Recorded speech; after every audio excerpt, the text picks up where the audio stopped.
Muy buenas tardes, que Dios les bendiga. Por aquí vamos a estar compartiendo la palabra de Dios en el libro de Habacuc y es la respuesta de Dios a nuestros porqués. Hace apenas unos días una esposa cuyo esposo había sido muerto por estar en el lugar y la hora equivocada preguntaba con dolor: ¿dónde está Dios en estos momentos de violencia e injusticia social? ¿Por qué a los malos parece que les va mejor que a los buenos? Y bueno, en este pasaje, en este libro de la Biblia, que es el libro de Habacuc, cuyo nombre significa abrazar, Martín Lutero nos dejó una notable definición de este nombre, de este término, diciendo lo siguiente: Habacuc significa alguien que abraza a otra persona, es decir, que lo toma en sus brazos. En este sentido, Dios abraza a su pueblo, lo toma en sus propios brazos, o sea que lo consuela, lo sostiene como un niño es abrazado por su padre para tranquilizarlo, con la seguridad de que pronto se sentirá mejor. Al igual que nosotros, Habacuc fue un hombre que se planteaba preguntas, se sentía inquieto ante la aparente indiferencia de Dios frente al pecado de su propio pueblo y le preguntaba a Dios del por qué él no hacía algo. Hay que reconocer que en nuestro tiempo hay muchas personas que ante la injusticia, la maldad que prevalece en nuestro mundo, se pregunta por qué Dios no hace algo, por qué no interviene en los asuntos humanos para detener la violencia, la injusticia y el sufrimiento que padecen millones de personas en el mundo y particularmente en nuestro país.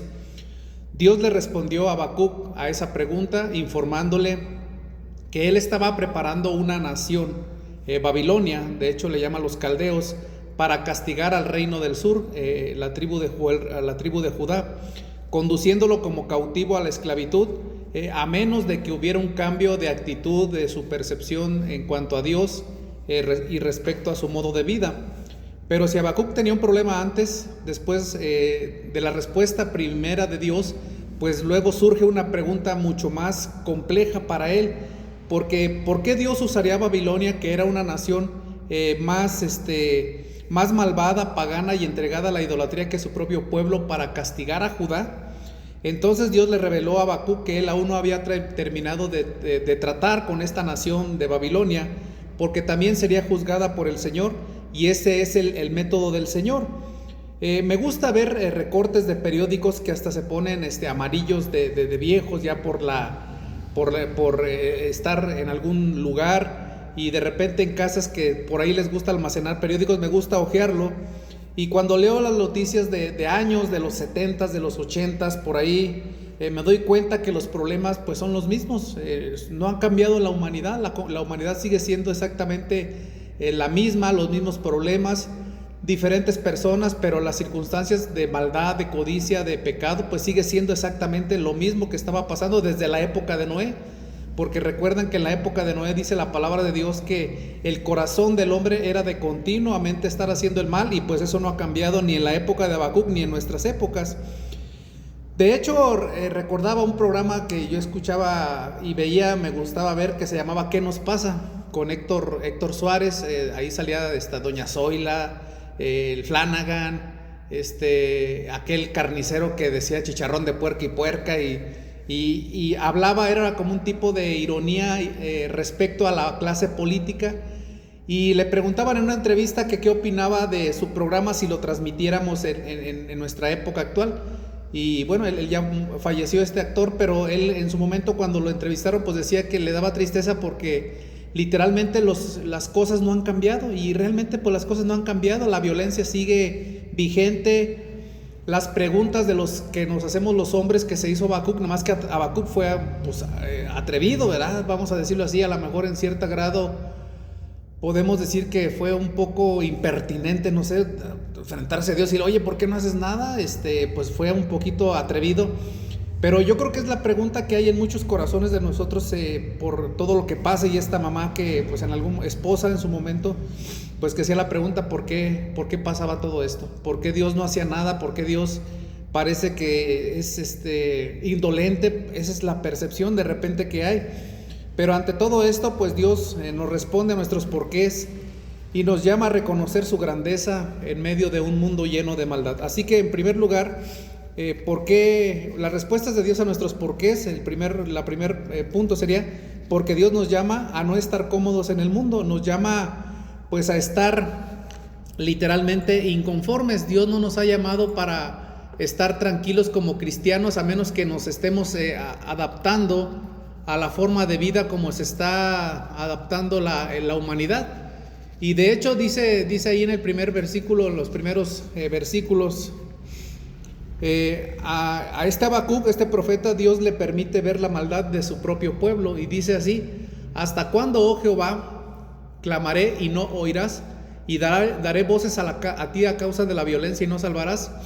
¿Por qué me haces ver iniquidad y haces que vea molestia? Destrucción y violencia están delante de mí, pleito y contienda se levantan, por lo cual es debilitada y el juicio no sale según la verdad, por cuanto el impío asedia al justo, por eso sale torcida la justicia. Entonces, ¿por qué la respuesta de Dios a nuestros porqués? Bueno, pues porque Dios nos llama a no estar a los cristianos cómodos en el mundo, nos llama a estar inconformes, y Habacuc estaba inconforme. Y Dios le permite ver la maldad de su pueblo y hacerlo sentir inconforme. Y hermanos, amigos, Dios nos permite ver nuestra maldad y la maldad de nuestra nación, y eso nos debe incomodar como cristianos. De hecho, la palabra de Dios en la carta de Santiago, la epístola universal de Santiago, dice que cualquiera que hace amigo del mundo se constituye en un enemigo de Dios. Y a veces, hermanos, pues como cristianos estamos amoldándonos, adaptándonos a la forma de vida, como que vamos en la misma corriente. No sé cuántos sepan cómo se cocina una rana, y una rana pues tiene un método diferente a la cocción de los demás a veces animales. Es un alimento raro, las ancas de rana, pero se dice que no me consta, solamente una persona que tiene por ahí un lugar en una laguna dice que pues es algo muy muy deleitoso, ¿verdad? Este tipo de alimentos. Y decía que las ranas, pues si las arroja uno directamente al agua hirviendo, porque se tienen que consumir vivas, cocinar, las arroja, pues lógicamente pues la rana va a saltar. Pero si la rana es dejada en el agua, en el ambiente, pues se le prende la llama a forma baja, y conforme se va subiendo la temperatura de la olla y del agua, pues esto va haciendo que la rana se vaya sintiendo cómoda hasta al grado que va a ser cocinada. Y hermanos, pues esto nos debe ayudar para entender que no debemos amoldarnos a la temperatura del mundo. Hay que saltar porque nos van a cocinar en la olla del mundo. Entonces, bueno, Dios nos dice, bueno, yo no quiero que estén cómodos en la forma en que vive el mundo. Y nosotros, ¿verdad?, queremos que Dios haga algo como Habacuc. Pero también, hermanos, el Señor nos llama a no estar cómodos, pero también nos llama para que nosotros podamos hacer algo.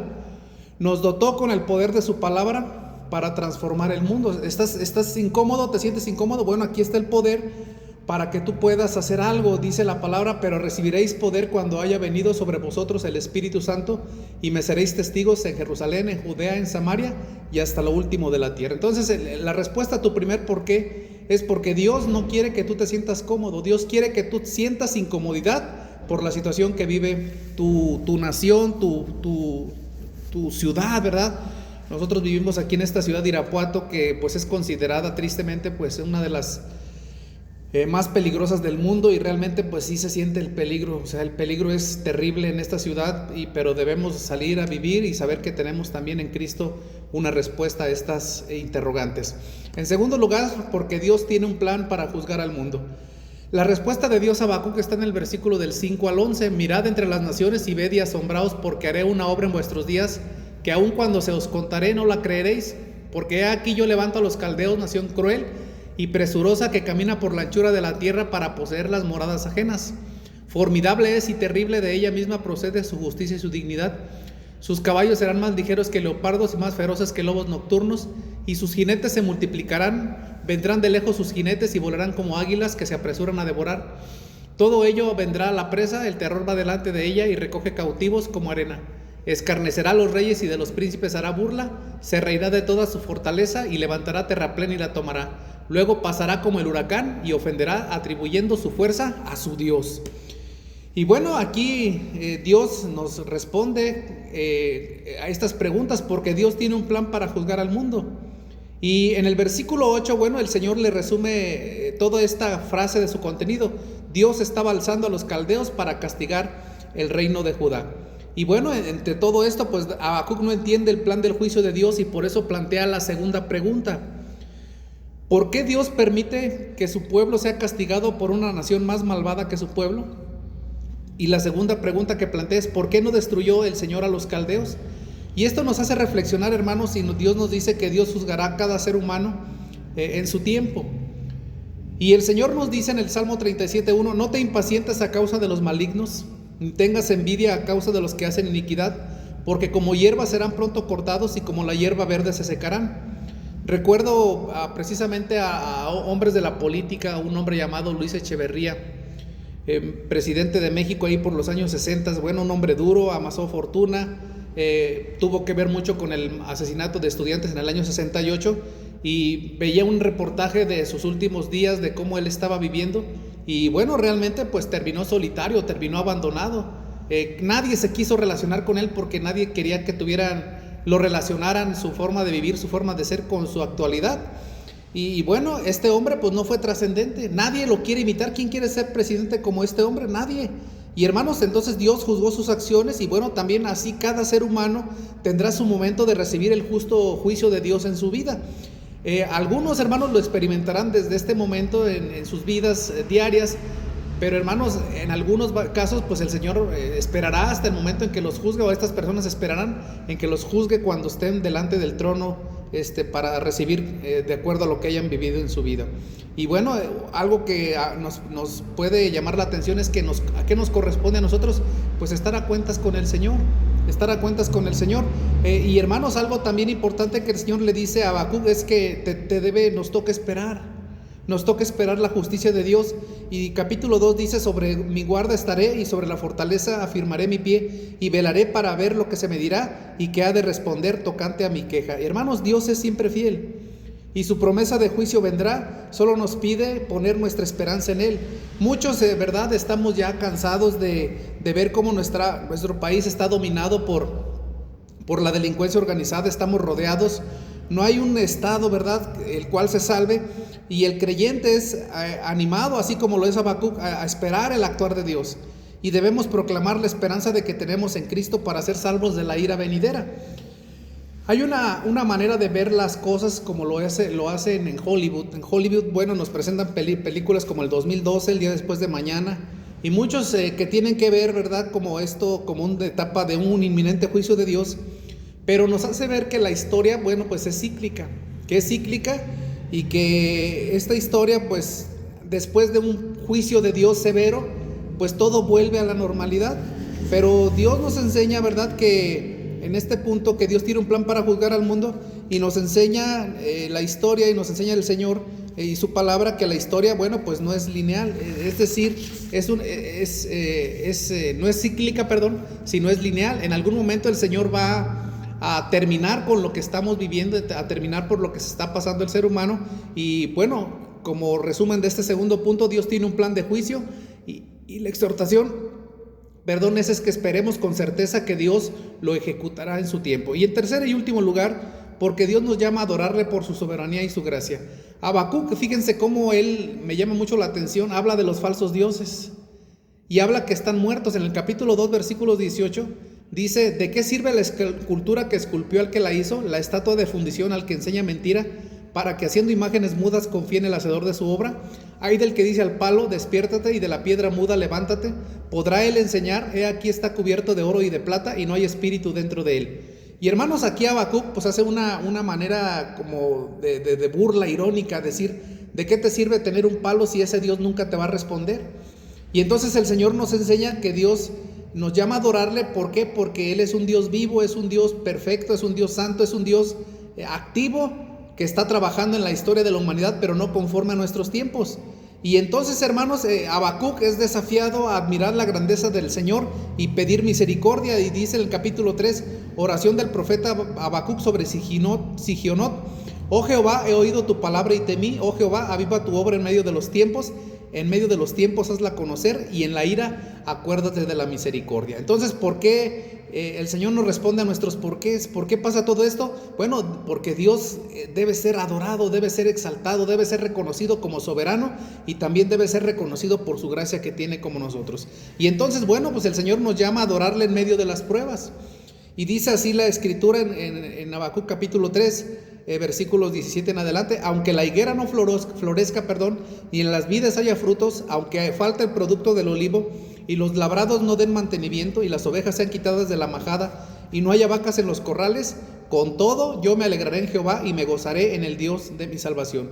Y bueno, ese con todo pues tiene una doble implicación, es decir, con todas las ganas. O sea, el sacar el fua, como aquel personaje triste, ¿verdad?, que por ahí decía sacaran el fuas con todas las ganas, pero también implica a pesar de que estés pasando por lo que vives, a pesar de ver la injusticia, dice que nuestro corazón siempre se tiene que alegrar en el Señor. Entonces el Señor permite esas situaciones. ¿Por qué? Porque Él, hermanos, merece reconocimiento de lo que Él es y lo que Él merece nuestra adoración, y merece saber que nosotros estamos bajo las sombras de sus alas. Así que la exhortación es: alabemos al Señor en todo tiempo por su gracia y su soberanía.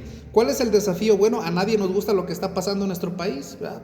Todos salimos con mucha incertidumbre de nuestras casas, pero tenemos que salir a hacer nuestras labores. Y en medio de toda esa confusión, el Señor nos llama a estar inconformes con la situación que vivimos, nos llama a hacer algo, y ese algo es compartir nuestra esperanza que tenemos en el Señor Jesús. Dios está llevando al mundo al cumplimiento de su plan, y el Señor nos exhorta y nos anima a que debemos esperar y a confiar en que Él va a hacer justicia. Una situación tristísima: una ocasión mi hijo salió de casa, media cuadra antes de tomar su microbús, le acercaron dos jóvenes y bueno, le pidieron su reloj. Me cuenta él que uno sacó un cuchillo para amenazarlo, y pues él corriendo alrededor de un poste, de un carro, para evitar que le hicieran daño, soltó las cosas. Y lo más triste que él pudo experimentar es que uno de ellos había sido su compañero de escuela en la secundaria. Y vemos cómo cada quien toma su camino. Y pues él lo vio, lo percibió y dijo: yo a ti te conozco, pero no se lo pudo decir. Simplemente aquel también fijó su mirada en él. Y mi hijo llegaba muy triste a casa siendo asaltado y decía: papá, mira cómo hay injusticia. Tiempo después nos dimos cuenta que lamentablemente, pues por andar en esto, fue asesinado. Y pues bueno, los caminos que uno toma, Dios siempre hace justicia. Entonces ahí están nuestros porqués. El Señor sabe en qué momento va a actuar, y solamente pues nos pide que nosotros estemos atentos a los tiempos.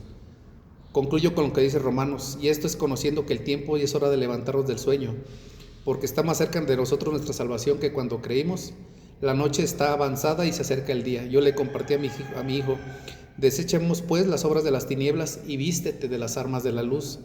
Andemos como de día honestamente, no en glotonerías y borracheras, no en lujurias y lascivias, no en contiendas y envidias, sino vestidos del Señor Jesucristo, y no proveáis para los deseos de la carne. Y yo le decía: hijo, pues cada persona toma su decisión, y su decisión ha sido vivir de esta manera, pero ve el resultado. Así que no nos preocupemos, Dios nos hará justicia. Y no es que nosotros anhelemos o hubiéramos anhelado que este joven hubiera sido asesinado tiempo después. Pero bueno, son parte de las consecuencias del pecado. Y pues Dios nos llama a nosotros a compartir, nos llama a sentirnos inconformes, nos llama a alabarle, nos llama a saber que Él va a hacer justicia. Pero mientras tanto, pues debemos seguir adelante. Luchar sabiendo que tenemos un Dios justo, que no es un Dios como aquellos que decía Habacuc: un palo de madera, ¿de qué te sirve pedirle a Él? Pero tenemos un Dios poderoso, un Dios que nos ama, y un Dios que nos pide que tengamos y nunca perdamos la esperanza de que estaremos con Él y que Él hará justicia para la honra y gloria de Dios.